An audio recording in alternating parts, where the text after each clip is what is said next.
छात्रों नमस्कार। YouTube channel पर आपका हार्दिक स्वागत है। मैं हिंदी अध्यापिका सरिता श्रीवास्तव आपका स्वागत करती हूँ। आज मैं हिंदी की क्लास 12 की हिंदी की कक्षा में कथा भारती चलती है, उसमें मैं आपको पंचलाइट कहानी के बारे में बताऊँगी। तो आइए सबसे पहले जान लेते हैं ये कहानी किसने लिखी है। ये कहानी फणीश्वर नाथ रेणु ने लिखी है। फणीश्वर नाथ रेणु ने लिखी है।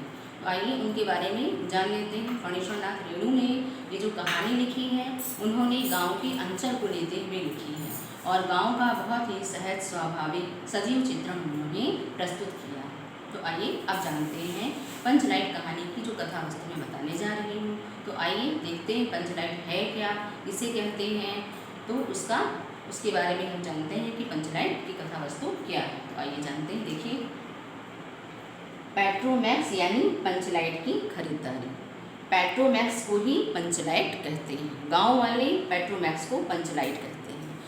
अब पंचलाइट जो है वो गांव में बहुत अंधेरा रहता है, ढबरी से वहाँ पे काम होता है, बाकी गांव में जो है वो पेट्रोमैक्स जलती है।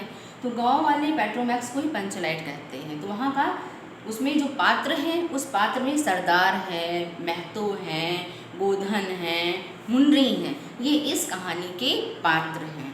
अब जो कहानी के पात्र में जो सरदार है वो जो है पेट्रोमैक्स यानी पंचलाइट का जो लेके आता है।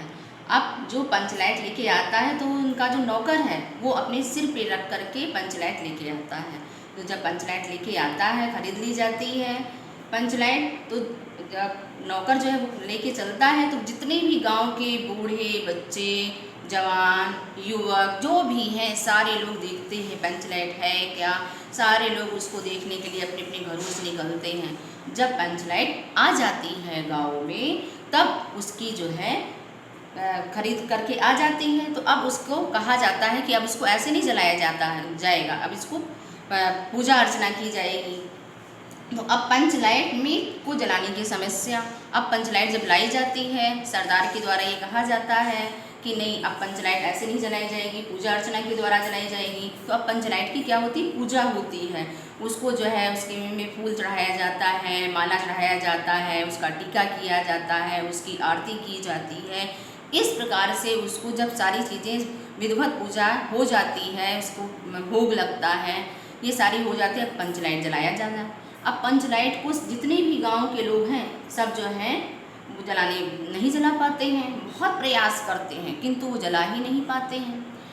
अब कैसे जले, जो अन्य गांव के लोग हैं वो देख रहे हैं कि यहाँ के जो सरदार हैं और जितने भी पात्र हैं वो जला ही नहीं पा रहे हैं, वो लोग हंस रहे हैं। तो अब जब इस गांव के लोग जो है देखते हैं कि अरे अब उस गांव के लोग तो हमारा मजाक उड़ा रहे हैं, हम लोग पंचलाइट खरीद तो लेके चले गए किंतु जो है तो जल ही नहीं रही है, अब इसको जलाने की बड़ी समस्या।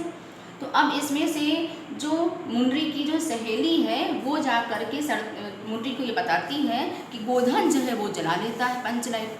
तो जब उसको ये बात पता चलती है तो जाके सरदार को बताई जाती है कि पंचलाइट जो है वो गोधन जला लेता है।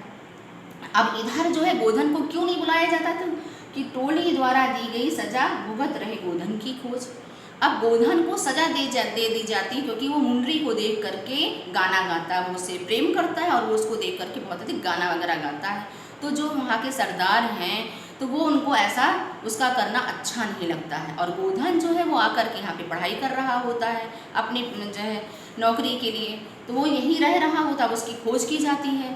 तो गांव वाले जो है उसका हुक्का पानी सारी चीज़ें बंद कर देते हैं कि तुम मुंडरी की अगर तरफ देखोगे भी तो तुमको जो है हमेशा जो है यहाँ से निकलने नहीं दिया जाता। अब वो एक कमरे में रह रहा होता है, गांव की तरफ आता नहीं है। अब वो खोज की जाती है तो पता चला वो एक कमरे में सजा भुगत रहा है। अब उसको बुला करके लाया जाता है। तो गोधन द्वारा पंचलाइट जलाना। अब तीसरा अब क्या है कि गोधन द्वारा पंचलाइट जलाना, तीसरा कॉलम ये है। अब जब गोधन आ जाता है, वो देखता है कि पंचलाइट रखी हुई है तो उसको जलाना आता है। तो अब वो कहता है कि अब ये जलेगी कैसे, वो सारे इंतजाम करता है। फिर जो है उससे स्प्रिट मांगता है कि ये तो स्प्रिट से जलेगी, तो स्प्रिट तो वहाँ पे में है ही नहीं, वो लोग लाना भूल जाते हैं। तो कहा जाता है मिट्टी का तेल लेके आओ, तो उससे भी नहीं, वहाँ पर वो भी नहीं होता है। अब वो कहता है कि अच्छा चलो गरी का तेल है कि नहीं है, तो वो कहता है हाँ गरी का तो तेल है। तो अब गरी के तेल के द्वारा जो है वो उसको पंचलाइट को जला देता है। अब जब पंचलाइट जल जाती तो सारे गांव के लोग इतने प्रसन्न होते हैं, अरे पंचलाइट जल गई जल गई जल गई, सारे लोग खुशियाँ मनाते हैं और खूब गीत होते हैं। तो सारे लोग जो है बहुत प्रसन्न होते हैं, कहते हैं अरे गोधन तो बहुत ही अच्छा लड़का है, गोधन के बराबर तो अच्छा लड़का कोई है ही नहीं। सारे लोग इतने अधिक प्रसन्न होते हैं, इतने अधिक प्रसन्न होते हैं कि क्या कहा जाए। अब कहते हैं किसने जलाया, सारे लोग कहते हैं अरे ये तो गोधन ने जलाया, अच्छा वही लड़का जो मुंडरी को देख के गाना गाता था। अब इसका पांचवा जो है पॉइंट ये है कि पंचों द्वारा गोधन को माफ करना। जब पंचायत के द्वारा देखा जाता है कि नहीं इसने तो एक बड़ा अच्छा काम किया है, क्योंकि ये तो अपने ही गांव का था, दूसरे गांव की मदद नहीं लेनी पड़ी और इसने अपने गांव में रह करके हमारे गांव की जो है लाज बचाई और इसने जो है पंचलाइट को जला दिया। अब पंचायत ने जो उसको सजा दी होती है मुंडरी के द्वारा, तो अब उसकी सारी सातों खून माफ कर दिए जाते। कहा जाता है अब तो मुंडरी को देखकर भैया खूब सिनेमा के गाने गाओ, खूब पिक्चर के गाने गाओ, अब तुम्हारी शादी जो है वो मुंडरी के साथ कर दी जाएगी। तो अब इस प्रकार से जो है पंचलाइट के द्वारा गोधन और मुन्नी की शादी हो जाती है और पंचलाइट भी जल जाती है। यहाँ पर छात्राओं इस कहानी का यही महत्व है। आप इसको अपनी अभ्यास पुस्तिका में इसकी कथा वस्तु मुझे लिख करके दिखाइएगा। और ये कहानी आपको कैसी लगी, अपना कमेंट जो है वो अपने कमेंट्स बॉक्स में अपना मत अवश्य दीजिए।